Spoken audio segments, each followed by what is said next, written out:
Hi, it's Robbie from Chatting Tracks, and welcome to Classic Album Review, where me and the guest take a look at a classic album from back in the day. Today we're looking at Guns N' Roses and Appetite for Destruction. I'm joined by my good friend Johnny Hass, all the way from across the pond, and we're going to go through the album and the album tracks. Let me know in the comments what your favourite GNR track is. Let me know if you've seen them live as well. I'd love to know if you've seen them live and in concert.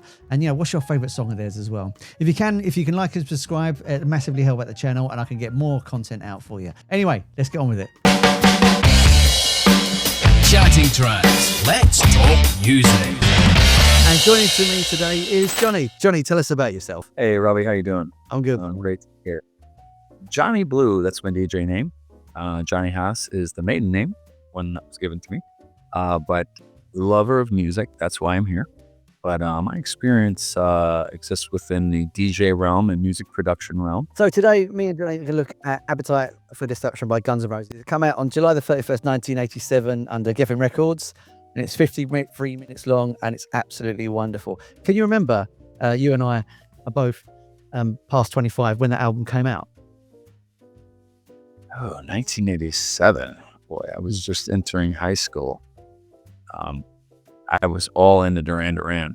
So, but I do remember the bandana and just that signature Axel Rose move, So you can't deny it. It's wonderful. It's a great album. I remember it coming out and I had a tape cassette version of it. And I remember the production when it came out, it literally just like smashed through the stereo at you and it really took your head off a little bit. And it was just a bit overwhelming to a degree. And you were just like, what is that about? It was amazing when it came out. Yeah, I felt that way about Power Station's album where Duran split. And talk about Duran again, but I didn't really understand the production element till later in life. And oh my God, just the sorcery.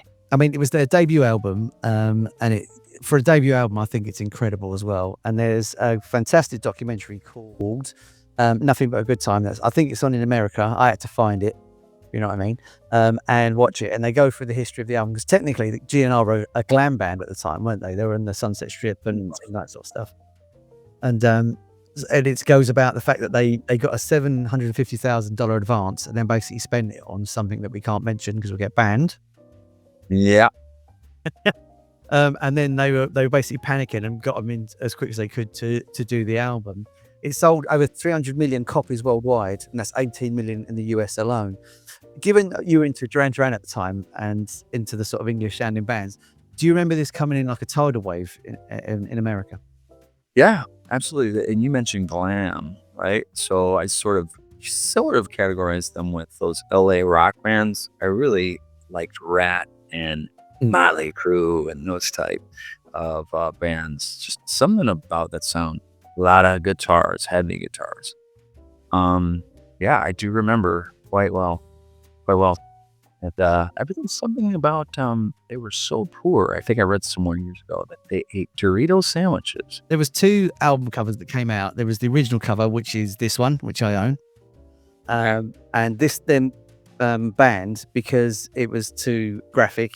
And then they then brought out the famous one, which we'll cut to in the edit, of the cross with the skulls on it as well. So there's two kind of titles around. So if you got the one that I've got there, this one is the rarer of the two because this one basically got recalled and then replaced with the other ones.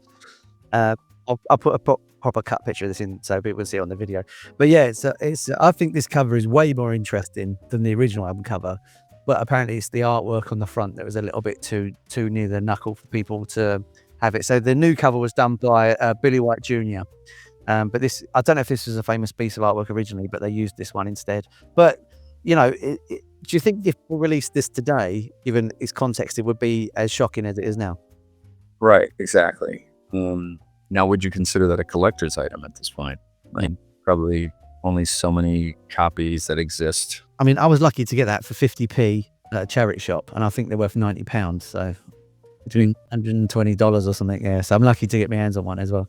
Let's talk about the songs for a minute. Welcome to the Jungle was originally released, and they were arguing about the record company, saying, look, we don't think this is a hit. And then apparently they got a space, and they just said, look, just put it on at midnight on MTV, let us play it, and then we'll see how it goes. And apparently they put it on at midnight. By 5 past, the MTV studio lit up, people asking where they get this record from.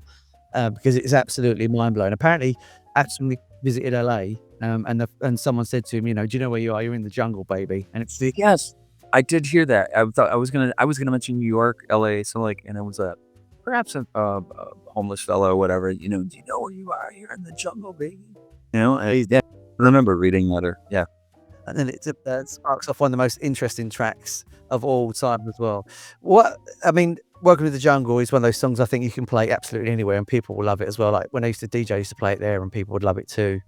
So it's a really interesting song. it's just very raw. A lot of heavy, like guitars, just drives. Yeah. Yeah, and it's a lovely rock record, isn't it? Also on that, you've got Sweet Child of Mine, which has got one of the most famous riffs of all time. Apparently Slash used to just warm up with that. And they were like, what's this thing you're playing with? And it turned out to be like one of the most famous intros of all time that came about. Just was him noodling around. It's great, yeah. It's just one of those artworks. It's one of those intros that as soon as you hear it, you know exactly what that song is, and you know where you are, and like someone like me who's getting on a bit, it takes me back to the 80s a little bit as well. So it's just a fantastic track. Whoa, whoa, sweet child of mine. Yeah, it's just got that. It's a very unique voice. It's Axel, right? It's amazing. I used to DJ in a club as well, and I used to play that in the rock set, and that always went down really well. People used to go crazy when you play that as well. I think that one was about Erin Everly as well, his girlfriend at the time. So he was Axel was writing about things around him, and he's Don Everly's. Yeah, Erin Everly was Don Everly's daughter, and that was his girlfriend at the time. And he was writing it about her. So, you've got another musical artist's daughter inspiring another musical artist, and a crazy little riff that then becomes one of those famous songs of. Wow, interesting. I did not know that. Yeah, and that was his daughter that Axel was dating. Apparently, they were at one gig that was supposed to play, and they turned up 2 hours late, and everyone's freaking out, and they're like, Axel, where have you been? And he's like, I was taking a shower. That's apparently what he was saying.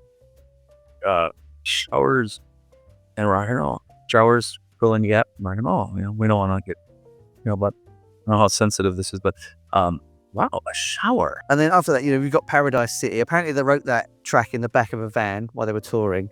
And the original lyric from Slash was, were the girls are fat and they've got big titties. And Axel said, no. And then that guy said, no, should be where the grass is green and the girls are pretty. So they changed it that way around as well. Again, you've got hit after hit on these, on this album. Yeah. Also, the speed of the album is really fast. When you listen to it, it's 52 minutes, whatever it is. But when you listen to it, it's a non-stop album. It keeps speeding forwards all the time. And what I love about it as well, you being a production guy, is you've got 2 tracks with a cowbell, and you've got a lovely open sound to that cowbell. It sounds like it's in a room. It's not like a compressed cowbell, and it's clean. It's very dirty sounding as well. I think the strength of the album is the fact that it does sound grimy as well. It does sound like a grimy album. Really. What do you think, Robbie, about track placement, track for track? We could listen to this album just track for track all the way through, and very consistent. Track placement is on par. It is, yeah. I think you're right, yeah. So, yeah, in order, you've got Welcome to the Jungle, It's So Easy, Night Train. Yeah. Got to Get Me, Mr. Brownstone, Paradise. Yeah, it's got a lovely flow to the album. And you're right, the arrangement is a perfect. Yeah. It takes you up and then it lowers you down a bit and then takes you back up again. I tell you, and I swear, maybe I won't bring up. I'm going to exceed my Duran Duran mention limit today. I say this, but I tell you, the last album that I tell you, and I'm not biased. I'm gonna hold Duran Duran accountable to what they put out. But a Paper Gods album. Oh my gosh, all the way through. I mean, on a road trip, an hour or so, and it just, you don't even feel like jumping to the next track. It's just, the arrangement is solid. I think it's their best album. Yeah. The last 20 years. But back to, I digress back to Guns N' Roses. That its track placement is so important, I think. But I wonder how often they discuss that and how they go back and forth. And I'm sure they have to, discuss these sort of things with A&R or the record company. Like, well, no, we need to hit first, or we need to hit, I mean, by judging from, Welcome to the Jungle, they weren't really fussed about this album. I think they spent the money on it. They were excited about the band. The band spent the money on other things, and they were kind of like, just maybe bin them, maybe keep them, see what happens. And if it wasn't for Welcome to the Jungle, we probably wouldn't have heard of Guns N' Roses unless they were obviously the LA Guns originally, and it would have been a sort of a rare American glam band album that you might known about if you like the hangovers, like that are not that they're not famous, but they're not massive in England, if you know what I mean. So it's kind of that sort of so I wonder if they did the placement or if the record company just said, look, we think this works, and they went fine because they were too busy doing all the other stuff they're doing. Taking showers and but yes, but I tell you, at that age, it maybe not have been that well, but like, give me that sum of cash at that age. Not would have been responsible either. I mean, I would have had fun with it too, I'm sure. And how do you hone in young folks like that to sit down and say, you give them a timeline? I read that somewhere that even artists need a timeline. They need we need this done by such and such date. We can't just be at this for 2 years. They need that pressure of responsibility almost, don't they, to make them produce and come up with something great. Do you know where this album was produced? Yeah, it's Sound City, isn't it? I always get that muddled. Yeah, Sun City's in South Africa. Yeah, Sun City's where it was recorded. Yeah, so they're in LA anyway, so they're probably hanging around all their mates' tracks. And getting back to another track on the album, which is fantastic, Mr. Brownstone. I've got to be careful I say this because we'll get blocked on YouTube, but it's about an recreational item, which is the same color. What track is that on the album? What number track? Fifth track. The fifth track. Okay. Yeah. But again, I think that's then tying into their lifestyle at the time. It's about what was going on with them, and it's their just their life basically, what was going on. And we were living together in a cockroach-infested place called Hell House. And they barely had any furniture as well. It's where the Dorito sandwich was going, I'm sure. And apparently it's Mike Klink, the producer, that had to try and get them together. And apparently Slash often recorded with hangovers, or he was still drunk at the time. And Axel was often late to the sessions and wanted to re-record things repeatedly to get it right. So as he's a perfectionist, unlike the rest of the band. It also makes you wonder if it's one of those things where they might have been working under certain conditions. The next day they come in on a different condition, shall we say, and then they go, actually, no, I don't like that now because it sounds different as it did yesterday. Over obsess, can't you? Like in production, I do that all the time. I have to walk away. Yeah. As otherwise, Apparently the row between Geffen and the band was legendary, and it looked like they might have pulled the album at any point and just got rid of it and stuff like that. It had the original lineup as well, which was Axel Rose singing, Slash on lead guitar, Izzy Stradlin rhythm, Duff McKagan on bass, and Steve Adler on the drums. Obviously, Steve Adler probably was the one that really struggled in the band, and he was replaced by Matt Sorum, a different lineup, and I would say that's probably the most successful lineup. I feel anyway. What a strange time for music, early 90s, but they could sort of slide right into that early 90s, into 93, 94, where grunge were they could have adapt, but it was so hard for bands that I think that were in the 80s to adjust. It was just a strange time in the early 90s, wasn't it? Yeah, it was. Yeah, I mean, a lot of awareness, a lot of hey, we got to get serious about our lyrics. A lot of, like, no more fun. 80s are over. I think you're right. You've got GNR that have Appetite, and then this is 87, wasn't it? So they're going on for a little. They've got like 4 or 5 years of just riding that gravy train, if you like. Then you get the 90s where grunge comes in, and Kurt Cobain grunge makes everyone become introspective. And then you've got them. Then Use Your Illusion comes out in 91. And then, it's a different band from the 91 Guns N' Roses than it is from the 80s Guns N' Roses. Yeah, they're tightened up, they've cleaned up, not necessarily cleaned up, but they're tightened up what they're doing. So you can hear it's a different band altogether as well. So it's an amazing, it's amazing how they did that. Well, and the awareness and global awareness. And what's interesting though, on the deluxe edition of Appetite for Destruction, there is a 1986 Sound City version of November Rain on it. So they clearly had November Rain around 98 in the 80s, but didn't put it on an album 4 to 5 years later, and which then became their biggest hit. So I wonder if that was, like you saying, track listing decision to not put it on if it would affect the flow. It's so interesting. It sort of sat in the vault, huh? And they brought it to the surface, and wow, what do you know, right? Yeah, it's amazing. It's just one of those things where it just time. It's interesting how you can just keep a track in the vault, so to speak, and unearth it. Yeah. And it still hits as if, wow, this is a new track. Yeah. Also, I wonder if it's like we were saying earlier, the speed of the album is so fast. I wonder if that was going to, because that song's what 15 minutes long or something as well, isn't it? So you said, look, we can't have it on it because it will slow the album down. They were only demoing it, so they've got the rough bit. But also, like the album still, which I know is really fast. Then all of a sudden you've got ballad which is really long in the middle. There's no real ballads on Appetite for Destruction, is there at all? There's no ballads at all. It's more just a pure rock album. Just right through, yeah. Yeah. Right. Yeah.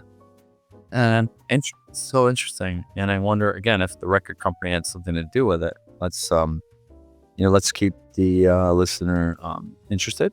Yeah. Let's not that they're watering it down, but let's have them wanting more. Yeah. But I mean, I'm glad they said. I think it would have put that. I think it would have broke the flow of that album up too much if it was on there. So I think they made the right choice. yeah. Another track we should mention, so we'll do some sort of greatest hits singles on there, is Night Train, which apparently is named after Midnight Train Express, which was a drink the band used to drink when they were broke. Does this drink ring any bells to you? Oh, I have heard of that, but the Midnight Express, I actually used that reference the other day to a friend of mine. I put on these like really cool like aviator specs and Midnight Express, like the Giorgio Moroder song, right? The movie Midnight Express. Yeah. But no, the drink Midnight Express. You know what that consisted of? No. I don't know. I'm not sure what it was. Yeah, it just says it was a drink they used to drink at the time when they were poor. So I'm guessing it's a poor man's wine is what it would be. It would be a sort of, like a cheap drink that you would get off like a Tesco's or a deli for you. So I guess it's something like that as well. That's the hangover the next day. Yeah, yeah. So did you have any favorite tracks off the album that really stood out? Actually, if you catch me looking over here, I'm dialing it up. I'm not, being rude. I'm not texting anyone. It's a disclaimer. But and there is actually a track. It's so easy, right? Yeah. I like Stone Temple Pilots. So I'll just put that out there. So rest in peace, Scott Whelan, and I got to see them live.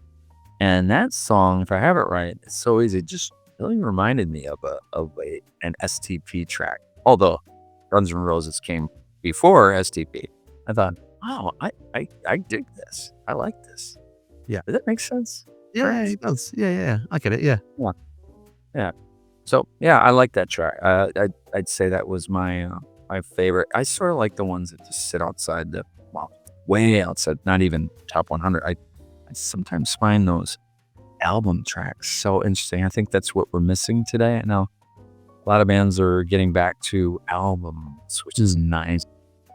I think that it's so important because it tells a story, and you get those tracks that just, hey, you know what? We're gonna have fun with this one. We're gonna be us this one. Not that they are being disingenuous otherwise, but there's a little bit of polish that goes with to hit the top 40, right? To sell records, right? Not that they're compromising their art, but some of those tracks on the outside or the unreleased tracks that a B-side of a single, those tracks really hit. Yeah. It's in their raw form, I think. So I think another song we should talk about, which probably would get banned on a record today, I don't think you'd ever get it happen, is Rocket Queen. Okay. Which he says, don't ever leave me, say you'll always be there, which he's got Axel having sex with someone's girlfriend. Oh boy. If you hear this track, it's like when you first hear it, I remember hearing it as a kid, like what is going on there? On that documentary we was talking about earlier on, Nothing But a Good Time, apparently, if I remember this right, it was Steve Adler's girlfriend. It was the drummer's girlfriend. So if I remember it right, I think I'm remembering it right. Yeah, like keeping it in the family. Yeah, and they were in the studio, and then they basically just turned up the faders and recorded it, and then dubbed it onto the end of a track. Good grief! I wonder yet. Nobody was taking. He had to hit the showers. That's it. Yeah. So you've got a real sort of mix of grime, drugs, and sex on this album. It is what it says on the tin. It's not a fake album of like the Strokes who had like last night. Like they were little rich kids from a Swiss skiing school that met and got a band together. This band is a real band that would probably, one of them could have died. One of them probably got seriously injured. You know, this album is exactly what it says. It's sex, drugs, and rock and roll all rolled into one. It's amazing. So, would you recommend this album to a friend? Yes. Now that I've listened to it a bit, I haven't listened to the whole, but yeah, absolutely. And on the top, obviously, this is from the list of the top 100 records to listen to before you die. Where would you rate it? Yeah. Where would you rate it on a scale? Would you put it up in the top 10s, top 20s, top 30s, or do you think there's albums above it that would be better? No, and it's so hard to do this. And my friends go around the room like, best song of all time. Oh, good grief. You know, I give you 100. That's something, you know. And I say this with utmost respect. And it's based on opinion and preference. I wouldn't say top 20 for me. I could easily come up with 20 that I would rather have on a desert island with me than, or I'd say it deserves its place within that realm. What is the 100 albums need to resist? These are big.